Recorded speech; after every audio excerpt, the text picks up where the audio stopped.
Shalom, selamat pagi Bapak Ibu dan saudara terkasih sesama orang tua. Senang sekali kalau pada pagi hari ini kita bisa bersama-sama bertemu untuk saling sharing ya Bapak Ibu dan saudara tentang bagaimana kita bisa memahami perilaku anak-anak kita dan bagaimana kita sebagai orang tua dalam mendampingi mereka dalam proses bertumbuh dan berkembang. Nah, sebelumnya saya akan memperkenalkan diri terlebih dahulu. Nama saya Natalia Setiawati Brutarigan. Saya adalah ibu dari 2 orang anak. Yang anak pertama saya sudah kelas 6 SD, kemudian anak yang kedua kelas 1 SD. Dan kami berdua, saya dan suami adalah seorang pendidik di sekolah swasta di Salatiga. Bapak Ibu dan Saudara, tentu sebagai seorang orang tua ya, kita tidak benar-benar memiliki sebuah teori bagaimana cara menjadi orang tua yang berhasil. Kalau kita ditanya apakah kita sudah menjadi orang tua yang berhasil, tentu kalau kita melihat dari hati kita yang terdalam, kita mengatakan bahwa kita belum menjadi orang tua yang berhasil. Selalu harus belajar dan belajar sepanjang hayat sampai kakek nenek sekalipun nanti kita masih perlu harus terus belajar. Apalagi kita harus menghadapi perubahan-perubahan yang jauh berbeda. Teori, cara yang digunakan oleh orang tua kita dahulu dalam mendidik kita jelas sudah tidak bisa benar-benar relevan untuk kita gunakan serta-merta untuk anak-anak kita di masa yang sekarang, karena eranya sudah berbeda. Anak-anak kita dengan kita di masa lalu juga sudah sangat berbeda, sehingga kita terus perlu untuk mengembangkan diri kita, terus belajar bagaimana memahami anak-anak kita, apa saja yang mereka hadapi di masa mereka, dan bagaimana kita sebagai orang tua dapat mendampingi mereka supaya mereka bisa bertumbuh dengan baik, melewati masa-masa anak-anak mereka sampai mereka menjadi orang-orang yang berhasil sesuai dengan harapan. Apa kata Alkitab? Di dalam Amsal pasal 29 ayat yang ke-17 mengatakan demikian. Didiklah anakmu, maka ia akan memberikan ketentraman kepadamu dan mendatangkan sukacita kepadamu. Penting untuk kita menjadi orang tua yang selalu mendidik anak-anak kita, karena mereka adalah tanggung jawab yang diberikan Tuhan kepada kita. Dan kalau kita bisa mendidik anak-anak kita dengan baik, tentu itu akan menjadi kebahagiaan bagi kita di masa-masa yang akan mendatang. Itu sebabnya kita akan belajar bersama.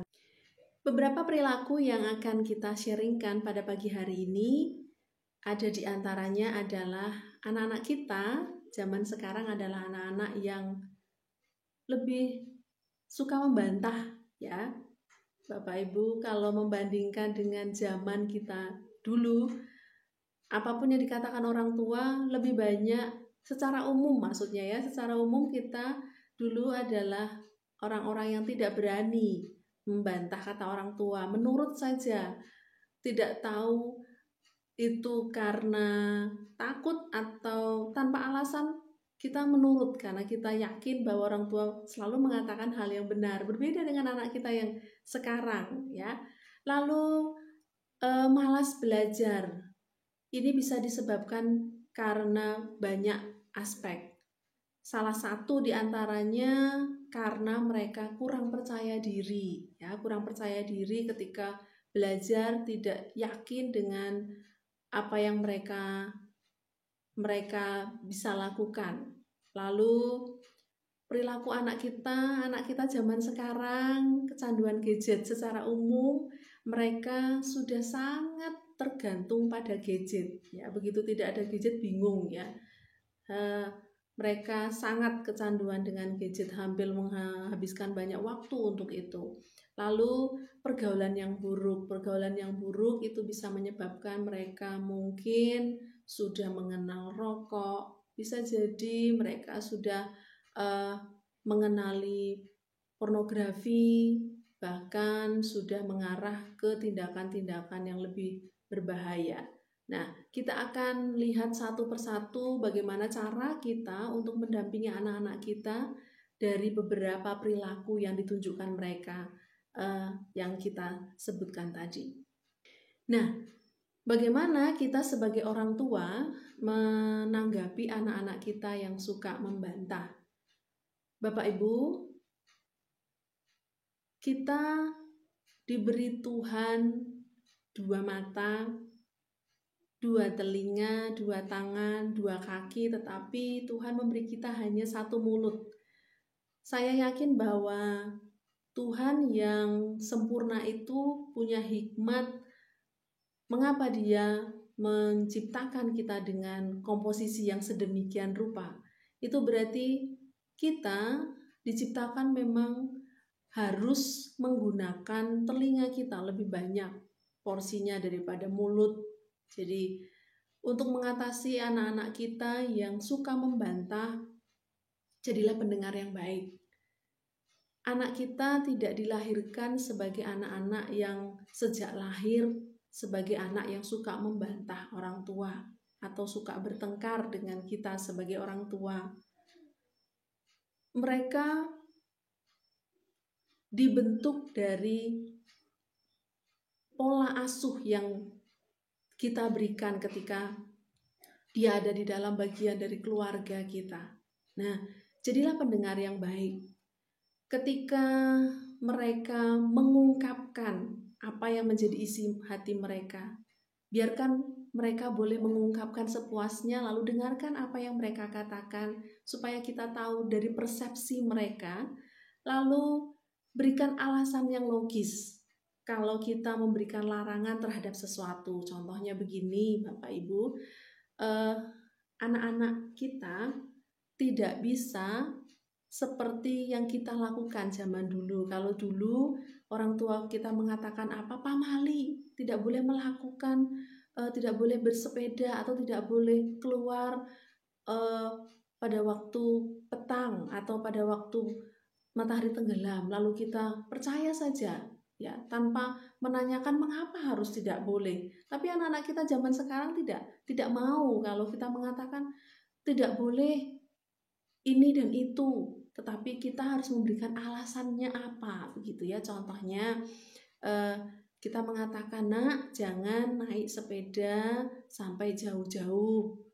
Mereka akan bertanya mengapa tidak boleh. Kita bisa memberikan alasan yang logis. Misalnya kalau kamu nanti terlalu jauh dari rumah, orang tua kami tidak akan bisa melihat kamu kalau kamu nanti terjatuh atau mengalami sesuatu yang perlu ditolong begitu. Jadi anak-anak harus diberi pengertian, diberi alasan logis dari setiap nasihat, setiap larangan yang kita, peraturan-peraturan yang kita sudah tetapkan dan terapkan di rumah.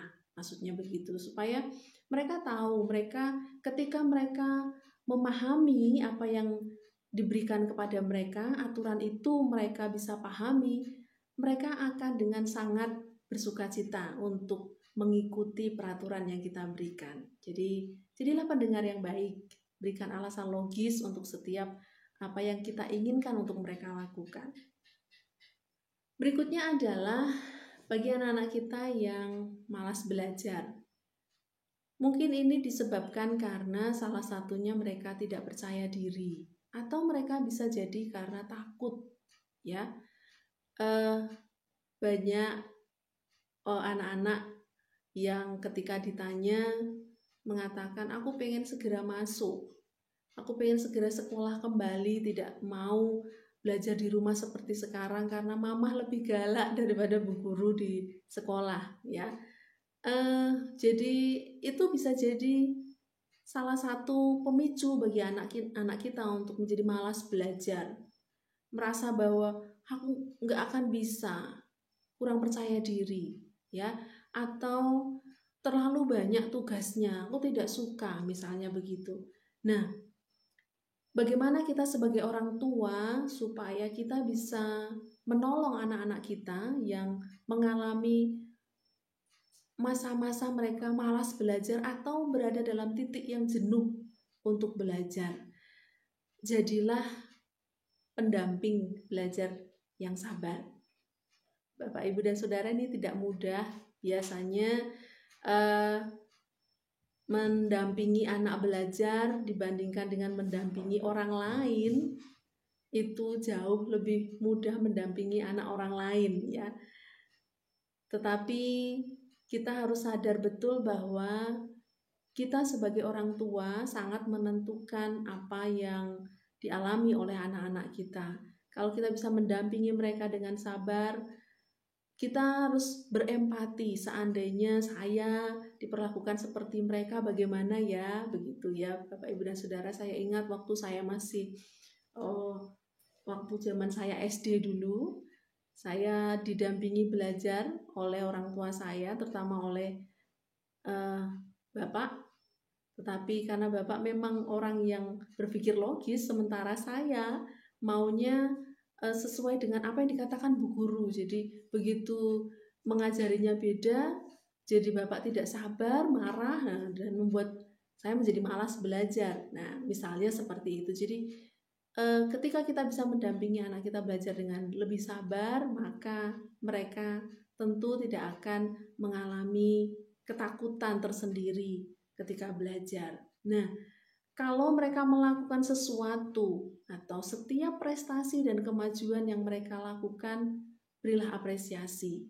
Ya, sekecil apapun itu, misalnya mereka mulai belajar mengenal huruf atau mengenal angka atau mengerjakan sesuatu dengan benar, berikan pujian kepada mereka. Jangan pelit memberikan pujian, karena pujian yang kita berikan itu akan membangun harga diri mereka sehingga mereka menjadi lebih semangat ya. Dorongan itu akan berasal dari diri mereka sendiri. Saya sebagai orang tua terbiasa memanggil anak-anak saya kadang-kadang dengan sebutan khusus ya.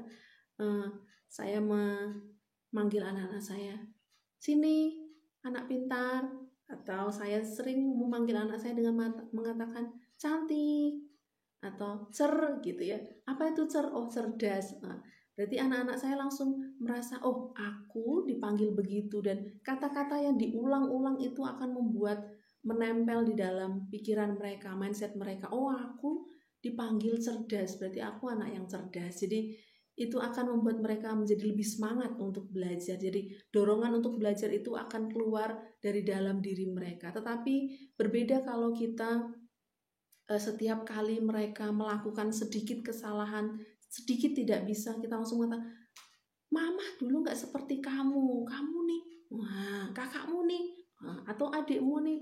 Tidak begitu Bapak, Ibu, dan Saudara. Setiap anak-anak kita berbeda, unik satu dengan yang lain. Saya punya 2 anak dari orang tua yang sama, tetapi mereka benar-benar berbeda ya.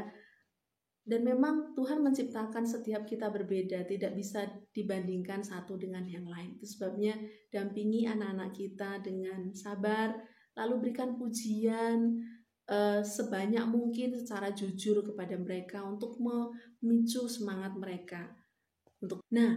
Untuk perilaku anak-anak kita yang kecanduan gadget, mungkin akhir-akhir ini tingkat kecanduan gadget anak-anak kita semakin meningkat. Bapak Ibu, jelas bahwa sekarang mereka sangat terbatas. Tidak lagi bisa leluasa bermain dengan teman sebaya karena memang harus belajar di rumah, dan mereka menghabiskan waktu belajar tidak lagi dengan Bapak Ibu guru di sekolah dan secara langsung bersama teman-teman mereka, tetapi mereka harus by gadget gitu ya, harus menggunakan gadget, dan itu akan membuat mereka tambah menghabiskan waktu yang lebih lama dengan gadget mereka. Dan kalau kita tidak berhati-hati sebagai orang tua, mereka bisa mengalami kecanduan. Kalau tidak lagi pegang gadget, mereka bingung mau apa yang harus mereka lakukan, mereka memberontak dan sebagainya. Lalu bagaimana sikap kita sebagai orang tua di tengah-tengah masa yang harus belajar menggunakan gadget. Nah, Bapak, Ibu, dan Saudara, tetap kita harus memberikan pembatasan menggunakan gadget. Ketika anak-anak kita belajar, berikan gadget untuk digunakan sebagai media belajar, sebagai alat untuk belajar. Tetapi ada batasan tertentu bagi anak-anak kita yang kurang dari 5 tahun. Para ahli mengatakan sebaiknya memang tidak diberikan gadget untuk usia kurang dari 5 tahun. Kalaupun mau kita berikan, kita harus menggunakannya bersama. Ya, tidak diberikan begitu saja. Itu akan membuat anak-anak menjadi kecanduan dari awal, dan itu akan menghalangi mereka bisa berkomunikasi dengan baik. Sosial mereka dengan orang lain akan menjadi terbatas. Ya, jadi batasi penggunaannya. Untuk anak SD kurang lebih 2 jam setiap hari. Mungkin terlepas dari mereka belajar, jadi mungkin ada penambahan waktu karena mereka harus menggunakan gadget itu untuk belajar. Tetapi secara penelitian lebih baik hanya sekitar 2 jam saja. Saya tidak tahu kalau ada penelitian lebih lanjut. Untuk yang terakhir kali, setahu saya dari hasil penelitian yang sudah saya cari di media mengatakan sekitar 2 jam. Mungkin bisa bertambah kapasitasnya untuk anak-anak yang lebih dewasa. Jadi karena mereka sudah bisa membatasi diri mereka sendiri. Nah, supaya anak-anak kita tidak hanya bermain dengan gadget mereka, berarti kita harus melakukan kegiatan bersama yang disukai oleh anak-anak kita. Misalkan berolahraga bersama, ya, bersepeda, melakukan kegiatan-kegiatan seni yang mereka sukai untuk mengembangkan bakat mereka, berpetualang di alam. Kalau tidak berani atau berbahaya untuk melakukan rekreasi, carilah tempat-tempat alam yang tidak bertemu dengan banyak orang. Kita masih bisa melakukan kegiatan bersama dengan anak-anak kita, kegiatan yang menyenangkan, supaya mereka tetap bisa tidak hanya terfokus pada gadget mereka, tetapi bisa melakukan kegiatan-kegiatan lain yang positif yang mereka sukai.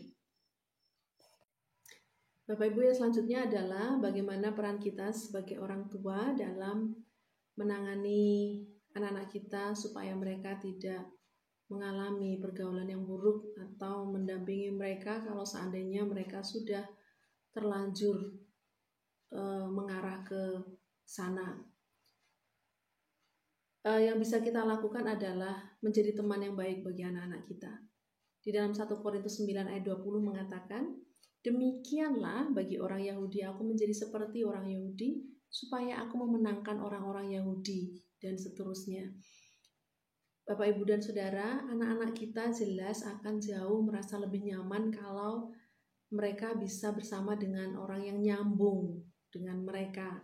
Nah, kita tidak mungkin menjadi anak-anak lagi seperti usia mereka, tetapi yang bisa kita lakukan adalah kita bisa memenangkan anak-anak kita, karena setiap kita mendapatkan mandat, tugas yang berat sebenarnya dari Tuhan, supaya kita bisa menjadi orang-orang yang memenangkan anak-anak kita bagi kemuliaan Tuhan. Nah, bagaimana caranya? Kita harus menjadi teman bagi mereka seperti mereka. Kita harus bisa memahami mereka, mendengarkan mereka, masuk ke dalam dunia mereka. Nah, misalnya anak-anak kita nih suka BTS misalnya, ya, tidak serta-merta kita mengatakan aku nggak suka. Kita harus memahami mereka dan mendengarkan apa yang mereka katakan, bisa menjadi teman bermain bagi mereka, ya, sesuai dengan usia mereka. Itu akan membuat mereka nyaman, sehingga mereka tidak akan mencari orang lain yang justru akan berdampak buruk bagi pergaulan mereka. Mungkin yang dimaksud dengan pergaulan buruk ini bisa jadi anak-anak kita mengarah menjadi suka merokok, atau mengenal pornografi, dan mengarah ke kegiatan-kegiatan yang berbahaya bagi mereka. Nah, yang bisa kita lakukan berikutnya adalah milikilah waktu ibadah yang rutin bersama dengan keluarga kita.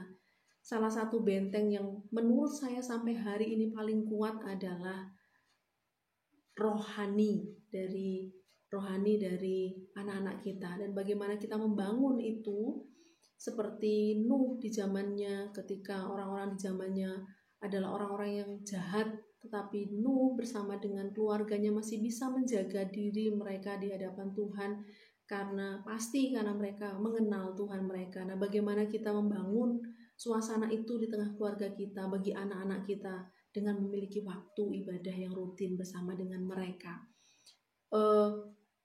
Sempatkanlah waktu rutin, tidak hanya sesekali tetapi rutin setiap hari. Kalau bisa setiap hari, buat ada waktu ibadah, kita berdoa bersama, membaca firman Tuhan bersama-sama. Karena di dalam Mazmur pasal 119 ayat 9 mengatakan, dengan apakah seorang muda mempertahankan kelakuannya bersih? Dengan menjaganya sesuai dengan firman-Mu. Jadi Tuhanlah yang bisa menjaga anak-anak kita dari pengaruh pergaulan yang buruk. Kita tidak bisa mengawasi mereka 24 jam, tetapi kalau mereka punya benteng yang kuat, mengenal Tuhan mereka, maka mereka akan dilindungi dari pengaruh-pengaruh yang buruk. Lalu, ciptakan suasana yang etis dan nyaman di rumah, supaya anak-anak kita betah tinggal di rumah. Suasana rumah yang bersih, lalu suasana rumah yang saling menghargai satu dengan yang lain, sehingga anak-anak kita merasa selalu menginginkan keadaan rumah, selalu menginginkan orang bersama dengan orang tua mereka, bersama dengan keluarga mereka, dibandingkan dengan orang-orang lain di luar sana yang dapat membahayakan pergaulan mereka. Nah, Bapak Ibu, itu tadi sebagian dari perilaku anak-anak kita dan bagaimana cara kita mendampingi mereka. Tentu tidak mudah memang.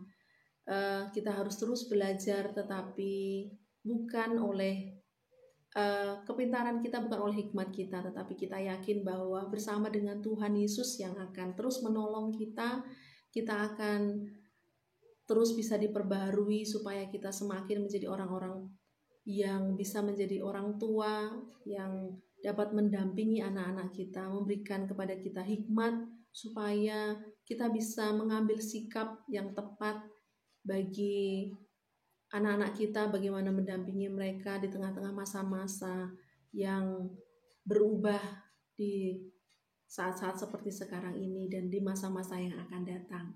Tetap semangat menjadi orang tua, tetap semangat untuk terus belajar, karena masa depan anak-anak kita sudah diberikan salah satunya di dalam tangan kita oleh Tuhan, supaya kita menjadi orang tua yang bisa memenangkan anak-anak kita, tentu untuk kemuliaan nama Tuhan dan untuk sukacita kita di masa yang akan datang. Selamat menjadi orang tua, selamat terus berjuang untuk menjadi orang tua. Kiranya anak-anak kita senantiasa dilindungi dan diberkati oleh Tuhan. Shalom.